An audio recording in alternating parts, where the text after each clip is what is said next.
of all risen, we have the national anthem. Please join me.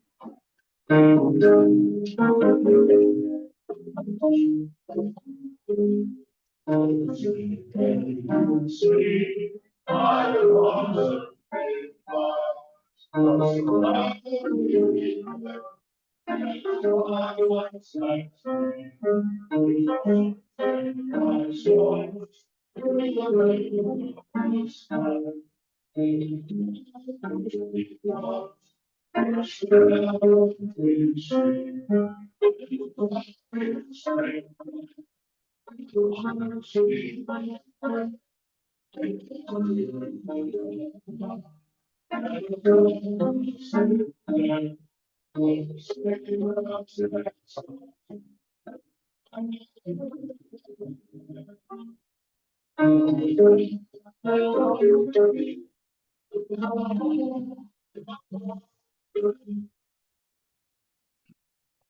allegiance to the flag of the United States of America and to the republic for which it stands, one nation, under God, indivisible, with liberty and justice for all.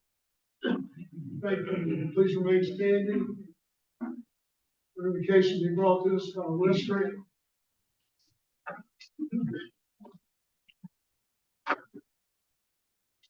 Yes, please. Dear Heavenly Father, thank you again for all that you give us. Thank you for providing a service above self. Thank you for being the greatest example of servant leader we've ever seen. Thank you for Alan and the wonderful leadership he's given us this year. Thank you for this club and what it means to our community, this nation, our state, and the world. And Lord, thank you for, please be with those people in the eye of Hurricane Melissa in Jamaica and Cuba and Haiti. And Lord, just bless us through nurse bodies and our bodies at service. Amen. Amen. Thank you, Wes. Family, brother, cheers up.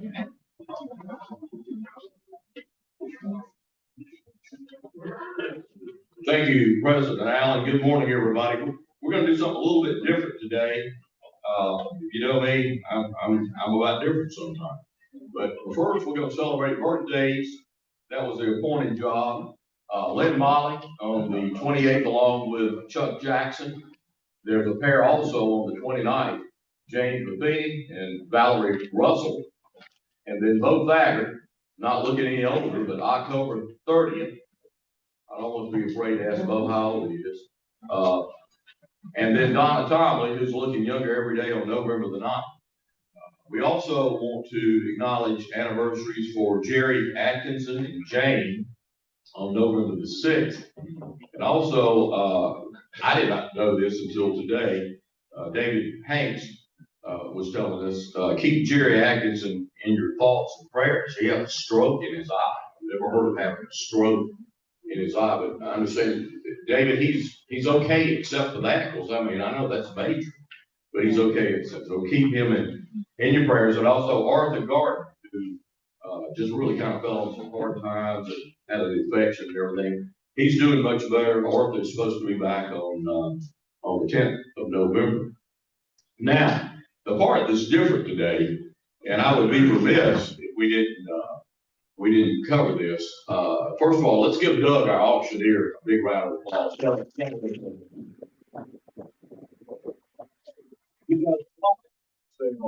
Monday night is always good, and without Doug, I mean, it just wouldn't happen, because he does just a fantastic job of doing that. And Doug, you will never know how much we appreciate that. And of course, Kelly Pilot, Stephanie Monk, who stepped up this year. And I'm going to ask Stephanie to come up because of what we're about to do. If you were here on Monday night, you know what I'm about to say about it. You witnessed a true Rotarian event on Monday night of service above self. Because after it was all done and it was all through, we were down to the final drawing for the $5,000 cash.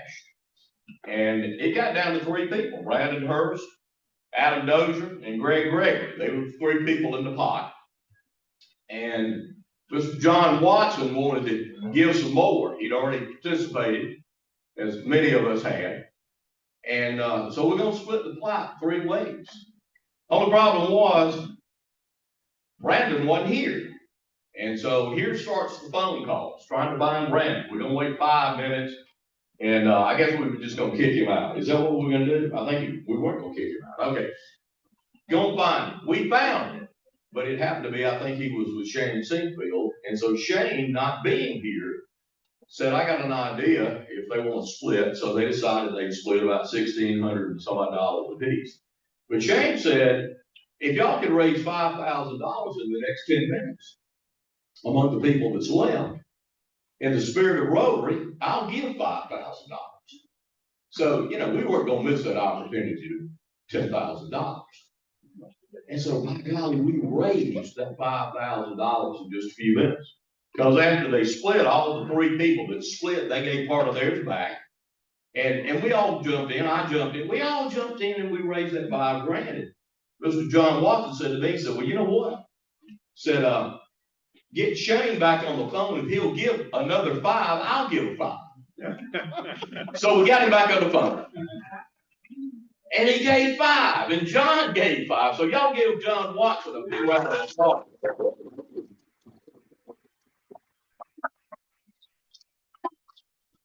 Even though he's not here, we got to call Shane. So somebody tell Shane.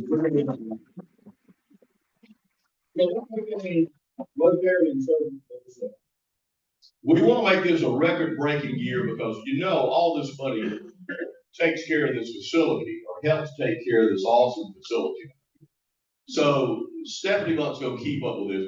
Let's see today, can we raise another $5,000? Because there were Rotarians that I know wanted to be here, and there were Rotarians that just didn't come. But nevertheless, in the spirit of service, is there anybody here that wants to jump in? Somebody wants to give $1,000, that'll be the start. Well, let's see if we raise $5,000 to go with it. Greg, are you good for? Good for 1,000. All right, Greg Henderson. We got it rolling here. All right, we got Greg Gregory over here. The rest of your winnings, what was that? Another? I gave 500 out of 1/3. Okay, so another whatever. $1,200. Yeah, $1,200. Okay, all right, great, $1,200. We're 22 folks. Who wants to jump in? Hey, visitors, y'all can jump in. We're not going to be ashamed to take your money too. What we got here? In for 1,000. Jim White, 1,000. Thank you, Jim. $1,000. All right, we got. What are we? 1,000. Mr. Flowers is 1,000. So we're 32. Another hand back there. What do we got back there? I can't see. All right, Marks. How much? What's left? We're at 3,200. 4,200, I think. All right, 4,200. I'm sorry. Well, I'll make it 1,000 and Okay. So we're there. All right. Give yourself a round of applause.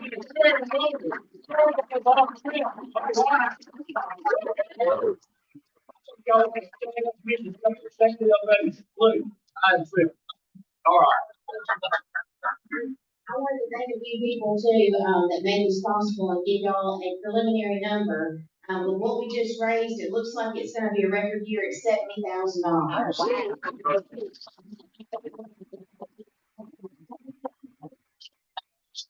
Coach has done this for many years, and she trusted me parts of this year, and I really appreciate that. And by the way, if y'all wonder who Stephanie Monk is, he knows me as my maiden name, so I'm Stephanie Walker. I'm sorry. But thanks to Kelly Pilot, and thanks to Jeannie Logan and John Brown, they were our live auction committee, Charles Bunton, Heather and Fred.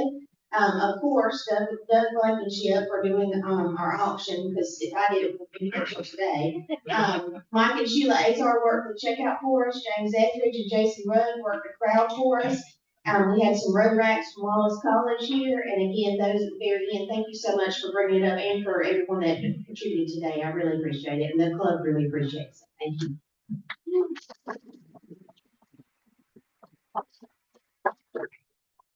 Well, thank you, Stephanie and Terry. What you say, that was awesome.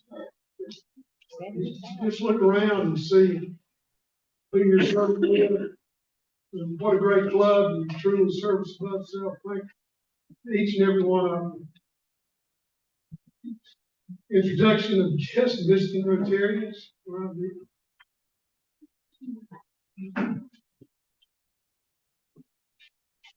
We're happy to welcome our guests and visiting Rotarians today. When I call your name, would you please stand and remain standing until all visitors are recognized. Bill Kidd, he's a guest of Art Morris. Steve Klaus, guest of Jim Whaley. Julian Boyd, guest of Jim Whaley. Philip Wilkes, guest of Jim Whaley. Randy Jinks, also a guest of Jim Whaley. Brandon Outlaw, also a guest of Jim Whaley. Visiting Rotarians, excuse me if I mess up on this name, Josh Steppenhold, he's a guest of Jim Whaley, he's a Tuesday Club, and Andy Brown from the Enterprise Club. Thank you for visiting with Dothan Rotary Club today.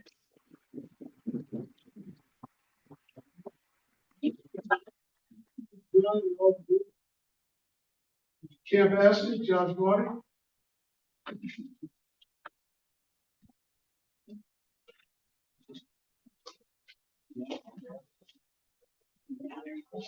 Good afternoon. Today's prize numbers up to $709, $709 for Camp Aska. Mr. Marques.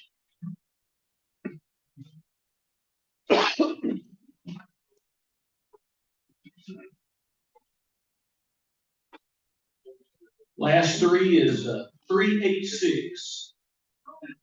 8386.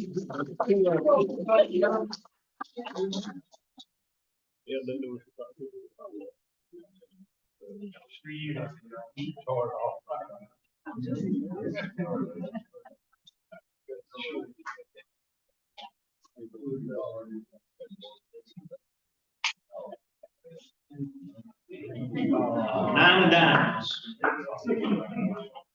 Thank you. This moment in time, I would bring a Rotary minute, which I'll do.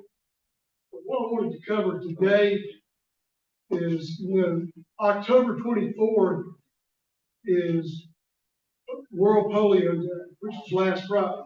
Normally in the fall, we have a Purple Peak program. That's when we kick off a really polio, and we have a polio program.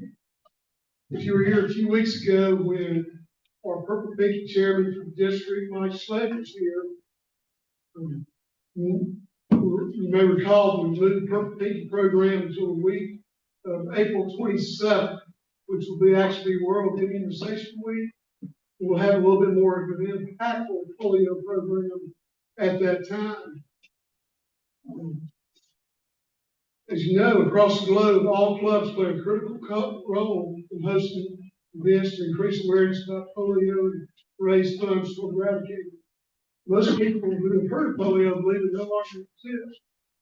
And you know that the disease still affects children around the world. Today, polio remains epidemic only in Afghanistan and Pakistan.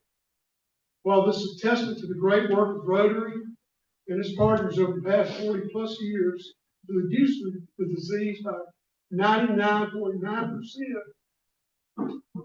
it has caused many individuals in some countries really become complacent and ignore the fact until polio is completely eradicated, it is just a plane ride away from resurgence. Additionally, it is no secret that global health programs are facing unprecedented funding challenges and changing government priorities, and rising rates of vaccine hesitancy and spread of information causes challenges as well. So why should Rotary members continue to care about polio eradication? Rotary made a promise to the children of the world that no child should suffer the consequences of vaccine preventable disease. And we'll continue to work toward polio eradication. A few other announcements. Dictionaries are in. They'll be in the back room. Anyone available after this meeting, we'll be putting labels inside the dictionaries, and we will be scheduling time to take these to the individual school. Board meeting will be on November 10th. Next week, we will be at the Peanut Festival on the 3rd, so you do not want to miss that. Good day to bring somebody with you. I know I've already had people ask me if they could go just so they can have a fair thing. Next Sunday, remember to set your clocks back. It is fall back on Sunday, November the 2nd. Lawrence Johnson, what do you have? Like a quick announcement? Thank you, Alan. I'll be quick. This Wednesday, October 29th, kind of short notice from 10:50 a.m. to 11:50 a.m. The Wallace Rotaract Club is going to be hosting their annual faculty versus Lady Gov softball game. It's benefiting the House of Ruth, and I did get some insider information confirmed a second ago that our very own Dr. Kathy Murphy will be participating. So if you don't have anything going on from 10:50 to 11:50 on Wednesday, y'all go out and support our Rotaract Club. Thanks.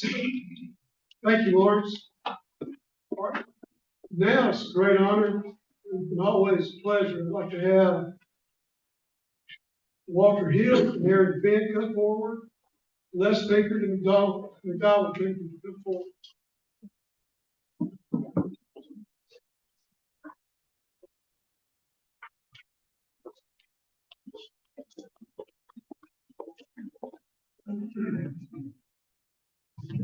I'm honored today to introduce one of our newest Rotarians. You go first, Walter. Okay. I'll be happy. I'm filling in for Paul Lee, who's not today, who's in Montgomery.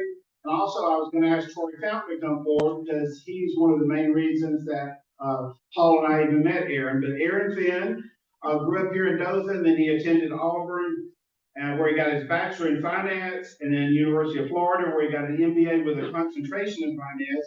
And he's been with Ryder System, based out of Miami. That's their corporate headquarters. But when he had the opportunity and could work from home, he moved and bought a house in Dothan and is back here as their senior finance manager. He got involved with the Dothan alumni cohort.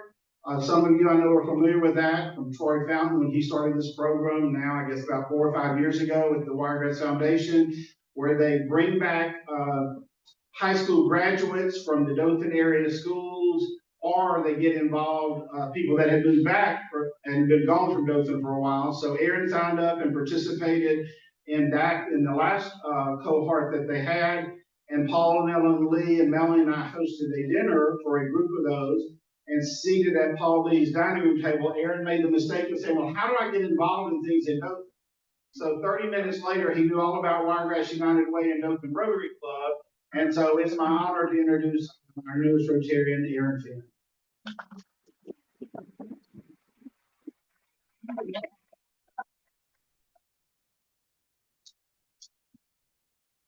Mr. President, honored guests, and fellow Rotarians. It's my honor this afternoon to introduce to you the newest member of our Dothan Rotary Club, McDowell McD. Pinkert, my son. But before I introduce him, I want to briefly take the privileges of the floor to say that I remember walking in to one of these Monday Rotary meetings, and I saw Mr. Morris Slingluff and Ben, who had recently joined our club, walk in together. And I asked Mr. Slingluff, I said, what does it feel like to come to a club meeting with your son who's newly joined the club? And I'll never forget what Mr. Slingluff said at that point. He said, it feels mighty special. And I know that some of you in this room today have adult children that are also members of this club. And I know that that has to feel, as Mr. Slingluff said, mighty special. Well, today I feel mighty special because I'm introducing my son as the newest member of the Dothan Rotary Club. A little background on McD. He was born at Flowers Hospital 35 years ago. Sometimes I wonder if we got the right baby when we went, but nonetheless, he was raised at First United Methodist Church here in Dothan, graduated from Dothan High, graduated from Huntington College in Montgomery, where he ran cross country, and he got a BS in accounting there.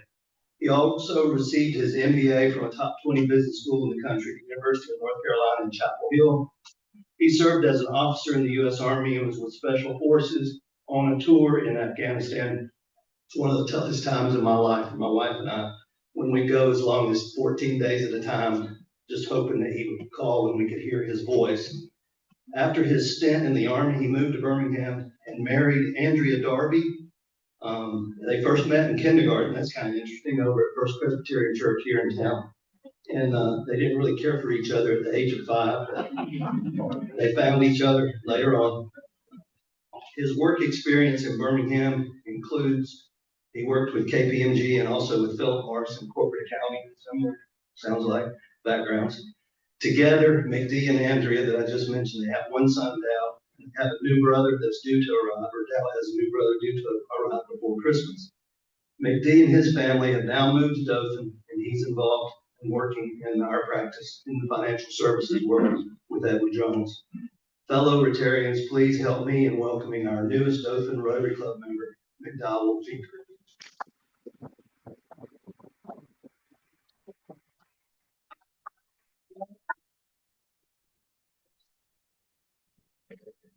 Let's tell you, today is a very special day for us. We're bringing two new members to our club. McDowell and Aaron have been proposed as members. Les and Walter. The proposal has been reviewed in accordance to our club constitution and bylaws. We've asked you to come here and introduce you. McDowell, Aaron, we now proceed to admit you into membership of the Dothan Rotary Club and to the friendship of Rotary throughout the world. It has been explained to you the ideal of Rotary is service. Our principal motto is service above self. And the object of this club is to encourage and foster that ideal. You have been approved for membership in this club because we believe that you're a worthy representative of your vocation, living the ideals of Rotary, and willing to do your share to support this club. You have agreed to accept the obligations of membership in this club and to obey the club's constitution and bylaws. Now I have the pleasure of asking your permission to pin on the Rotary emblem, which I hope you wear with pride. Walter, if you want to pin it on it. Les.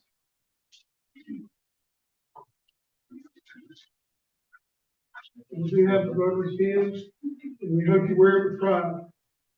McDowell and Aaron, welcome to the Dothan Rotary Club. Everyone stand,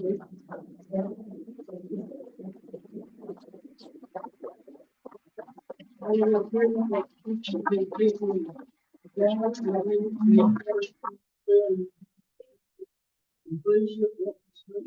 Your membership, useful to have. Congratulations.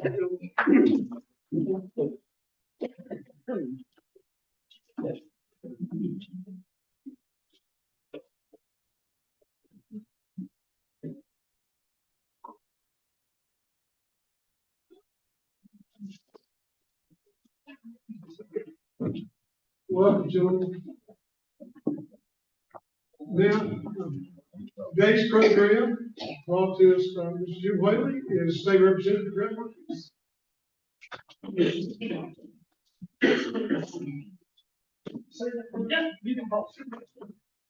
Thank you, President Allen, fellow Rotarians, guests. Kind of asked my table. They weren't familiar with it, so I'm going to tell a story real quick about the time a really famous politician came to Dothan, President Ronald Reagan. He said when the limo, the motorcade was coming from the airport, this chicken come up and run alongside the car. They were going 50 miles an hour. He told the driver speed up. He sped up and said chicken went down across the road in front of him and went up a farm road. He said, turn in, I got to see about this chicken. So he got in there and he walked up to the farmer standing there and he said, I just had this chicken pass me going 55. He said, you know anything about that? And he said, yeah, that's mine. I raised him that way. He said, wow, what do you mean? He said, well, I like the drumstick, my wife likes the drumstick, my son likes the drumstick. He said, so I bred them with 3 legs. He said, that's incredible. How do they taste? He said, don't know, we ain't never caught one.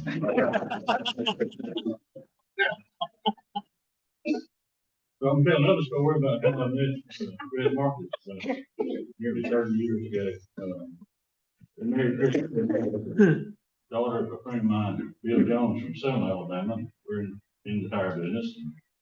We go to the convention. Rhett was new there. He wasn't in the tire business at the time. He was an Alpha insurance agent down in Baldwin County, Alabama. But we hit it off. We became immediate friends. We like the same things, hunt, fish, golf, Alabama football. We became really close friends, and then, he moves up to Enterprise, they bought a Gibson tire out, and I thought, you know, I don't know if I like him that much, being in my. We still very close friends, played a lot of golf, had some good times, watched him raise his, girls up, him and Christina, and then I moved over there and I built a store in Enterprise, and I thought, see how he likes this. You know, he's still the same old good friend, great guy, so we rock along, and, he gets on the city council and then state legislature, and still the same old Rhett, still good friends. Then I bought his company, and, then he becomes an employee. I said, let's see how he likes this. And we're still great friends. I say all that to say that, everybody I know that knows Rhett always loves Rhett. If you know Rhett, you love Rhett. He's a great guy, great character, great family man, businessman, politician, and I hope he'll be our next congressman from First District of Alabama. Please welcome Rhett Marques.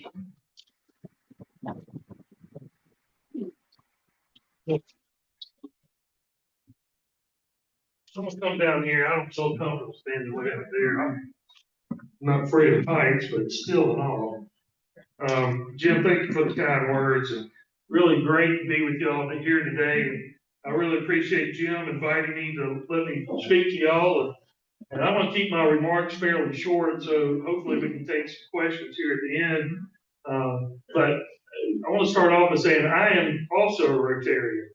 I'm part of the Enterprise Rotary Club, and most of y'all probably know this statement by heart, but I was looking it up the other day, and I think it's really powerful. It's the Rotary Vision Statement. It says, "Together we see a world where people unite and take action to create lasting change across the globe, in our communities, and in ourselves." That's pretty awesome. I'm proud to be a part of the Rotary Club and be a Rotarian. And I know y'all are also. And I tell you what, I was very impressed with Terry, how you just raised $5,200 in this room just like that. Well, it was impressive, and y'all should be congratulated for that. That was really awesome. I wanted to start off by telling a little about myself and how we got to this point where I'm running for United States Congress. It's for the first congressional district. It's a path that I never foresaw myself taking, but yet here we are. I was born and raised in Spanish Fork in Baldwin County, and after graduating from Fairhope High School in 1990, I went to the University of Alabama, where I met my wife and later married, Christina Jones of Selma. Jim talked about that. We've been married for 31 years. It's unbelievable that she's put up with me for that long, but that's another story. We have two daughters, Amelia, who's 26. She went to the University of Alabama and then Cumberland Law School, graduated from there last year, working in Birmingham. And our youngest daughter, Mary Reeves, who's 24, graduated in the last class at Birmingham Southern last year. And she is a Peace Corps volunteer in Morocco, has been for the last 15, 16 months. And she's really enjoying it, but we're looking forward to having her home. We're very proud of both of our girls. In 2000, Jim kind of alluded to it a minute ago, but in 2000, I get a call from my father-in-law who's in the tire business and says, how about going into business with me? There's a tire store in Enterprise. And I was an alpha agent, and I said, well, I've always wanted to own my own business. That sounds great because you can run it. And so in February of 2000, we purchased Goodson Tire and Auto Center, and I moved to Enterprise and packed up my wife. And at the time, I wanted about a 14-month-old baby. and moved to Enterprise and ran that business and owned and operated that business for 23 years and 9 months. Not that I was counting, but Jim called and said, hey, we're gonna either expand or I can buy you out. I said, I tell you what, I'm out of town right now, but when I get back, I think we need to talk. And so, the reason why I'm standing here today, besides the fact that my wife, fully supported this run for Congress, is the fact that Jim Whaley bought me out. When you own a small business, it's difficult to give the full time and measure to 2 different full-time jobs. And Steve will tell you, even though they call this a part-time job as a state representative, I assure you it's far from it. And so there's no way I would have been able to have the time to run for Congress had Jim Whaley not bought me out. So thank you, Jim. When you own a business like that, you become a part of the community and you get to know people and you get to get fully invested in your community.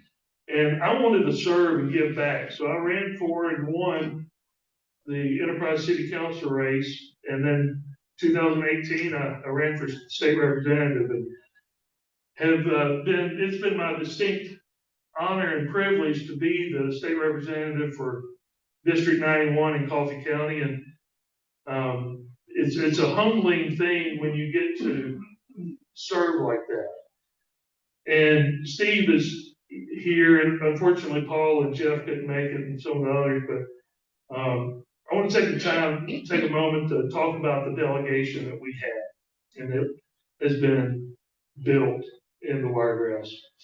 Steve is the dean of the delegation.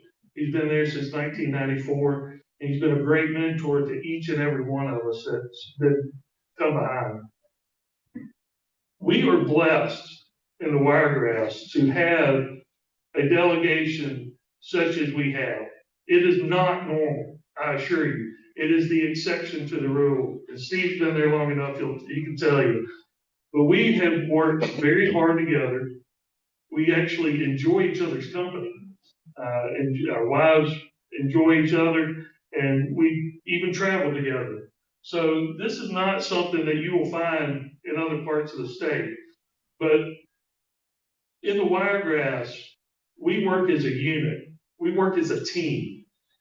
And that is exactly what I'm going to do when I go to Washington, D.C. And a lot of people have asked me, why in the world would you want to run for U.S. Congress? And the answer is simple, really, because I know I can do the job. I'm going to work together and support our Senator Katie Britt and the rest of the Alabama delegation and advance Alabama's priorities, their needs, and their values, and make sure that we grow opportunities for the citizens of Alabama. And I can say this because that's exactly what we've been doing over the last 7 years that I have been a part of this delegation and been a state representative. This, unfortunately, is going to be my last session as a state representative serving Coffee County. It's been tremendous to be with these gentlemen. But we have cut taxes for all Alabamians by $1.7 billion over the last 7 years. And there's a lot of other accomplishments that I'm incredibly proud of since becoming state representative in 2018. But, you know, we have done that by cutting the grocery tax in half. And by the way, that was the largest tax cut in Alabama history. And we completely removed sales tax on diapers and formula for young families. And we've eased the tax burden on senior citizens and small businesses. We have also made great strides in becoming the most military-friendly state in the Union.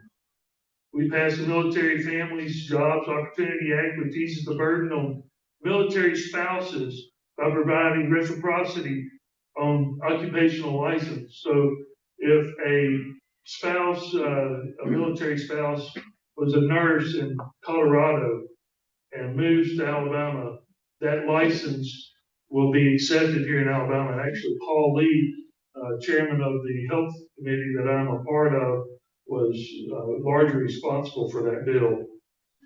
This allows family members to be able to work immediately when they move to Alabama, when their spouses are stationed at Fort Rucker, for instance.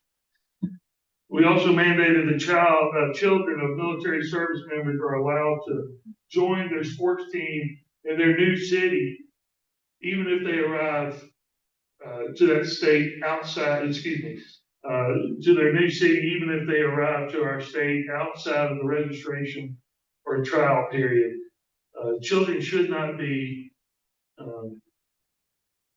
held responsible, or when the military moves them to an area, they ought to be able to play a sport, and not just, even if it's outside and the sport has already started. We have also worked very hard to build a workforce in the state, and in 2024, we passed a series of bills under the Working for Alabama package. And a couple of those bills work toward making sure the Alabamians have the opportunity to be trained for a new trade. And high school students that aren't going to college or do not want to go to college could go and find a trade and go straight into the workforce. And that bill was incidentally sponsored by our very own Senator Donnie Chastain, which we were very proud of. Last session, we passed a bill for our farmers, helping them get lower health insurance through the Farmers Federation. Very proud of that bill. And we also made it, well, with that, I will say that our farmers are leaving us at a rapid rate. And we needed to make sure that they had the resources to be able to pay for health insurance and stay as farmers. And I will pledge to you right now that when I go to Washington, that I will work very hard to make sure that we have a comprehensive farm bill. It's been way too long. It's been 2018 since the last farm bill was passed. And we need to make sure we take care of our farmers, make sure that they are able to continue the work that their grandfathers and fathers and great-grandfathers have put toward. I'm going to take this common sense approach that we have here in Alabama to Washington, D.C. and work hard to continue moving Alabama and our country forward.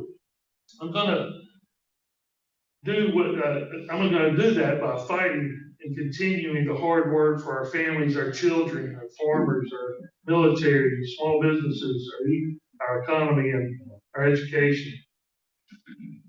We have a long road ahead of us, and we're going to work tirelessly through the finish line, but right now we're on the path for victory. We hold a tremendous advantage in both fundraising and endorsements. And when you look at the electoral breakdown of this district, I also have a huge advantage when it comes to friends and neighbors. As I stated earlier, I grew up and graduated high school and lived the first 27 years of my life in Baldwin County. And that is by far the largest voting populace of this district. It holds about 40% of the vote. And incidentally, my family still lives there. And then Christina and I raised our two daughters and had a small business in the Wiregrass. And now the Wiregrass is our home. There's no doubt about that. And something I mentioned earlier, but I'll bring up again, is that I am currently a state representative from the Wiregrass and have the support and endorsement of the entire Wiregrass delegation. So if we win Baldwin County and we win the Wiregrass, we win the race. It's really quite that simple. And I look forward to campaigning over the next 7 months and continuing to work hard to make that happen. But I cannot do it without your support, your help, and your vote. And thank you again for allowing me to speak to y'all today. And I hope that somebody has some questions for me. Thank you. Anyone? Yes, sir, Cal. Could you talk a little bit about the effort to kind of extricate ourselves from federal oversight with the education system and what's going on there? Yeah, that's a great question. Thank you. I believe that education should be at a state and local level as much as possible. I think the Department of Education is definitely an overcrowded bureaucracy, where it's wasting billions and billions of dollars.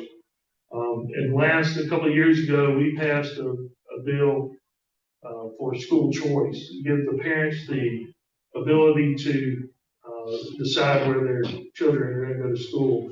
So I think we definitely need to make it to where it is more local than it is. Right now, the federal government has a one-size-fits-all for the entire country. I think we need to educate our children in Alabama the way we want to, not the way the federal government dictates. Thank you. Yes, sir. President is an interesting sort of guy, so he's pretty much a Trump guy. How do you see that? I would definitely call myself a Trump guy, and he does have some, he says things that I probably wouldn't get away with, but, I definitely am a supporter of President Trump. I think he's done a fantastic job. If you look at the overall picture of what he has done, I think he has moved the needle in this country toward, really having a strong military, strong economy, and it's gonna take time, and it's gonna take people to support him, like myself and Senator Rhett and others. Anybody else? What is the district? I know it's been redrawn not long ago. Well, Is it? great question, Josh. The district has been changed. We used to be in the second congressional district, as most of y'all know, and they went from, Houston County to, Montgomery. But, in the way the census came out, the way we had drawn the map in 2022, Chairman Klaus and I and the rest of the delegation, we voted for it to stay very similar to what we had. However, a three-judge panel changed the way that this district and the second congressional district were drawn because they thought that we needed a second Democrat. So now the district is made up of Henry, Houston, Geneva, Dell, Coffee, Covington, Escambia, all of Baldwin, and half of Mobile. So it goes from one side of the state across the Florida Panhandle to the other side. It is two very distinct and unique districts. You have the coastal district of Mobile and Baldwin County and also in Escambia and that. And then you have the Wiregrass. But I grew up and have lived my entire life in this district. I know this district. I understand the nuances of what takes place in Mobile and Baldwin County and what we need here in the Wiregrass. So I'm uniquely qualified for this job. So thank you for the question. Yes, sir. Our state treasurer was here in the last month, and we talked about the deficit, and he talked about $1 trillion. And he started defining what 1 trillion was. That was a bit overwhelming. Yeah. We all know that our federal deficit is multi-trillion. What skill set or what part of your skill set do you believe you can take to the swamp and help us attack this federal deficit? Right. Well, I think we need to continue going down the road of the Doge and cutting these wasteful spending that we have. We went $1 trillion faster in debt over this past year than we ever have before. So we went from 37 trillion to 38 trillion. But it all comes down to what President Trump has already started to do with Elon Musk and trying to find where we waste a lot of money, because the federal government wastes a lot of money. And, some of that comes back to what I talked about earlier, the Department of Education, but it goes deeper than that. There's a lot of departments that need to be fixed. So I think we just have to get in there and continue cutting out a lot of programs that are not useful.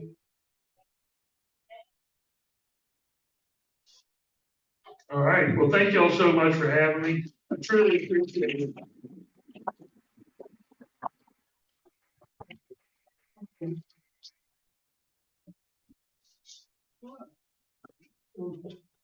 Next week's program will actually be, at the National Peanut Festival, is one of our more fun events of the year. And, I can't say enough about the response from White Elephant Sale. It's just strictly phenomenal. It's truly service stuff sale.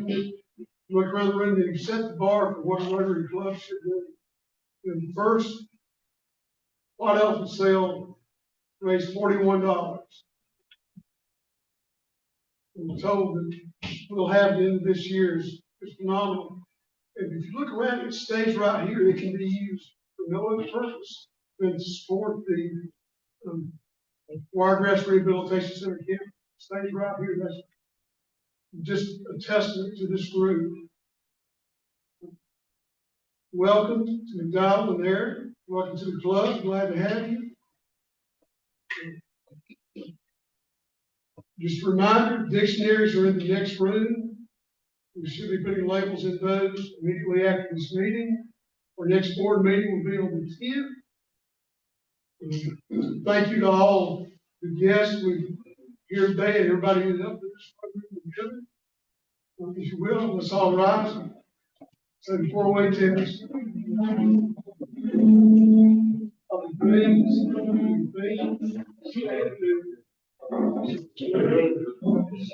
All summer, will feel good with all that appreciation.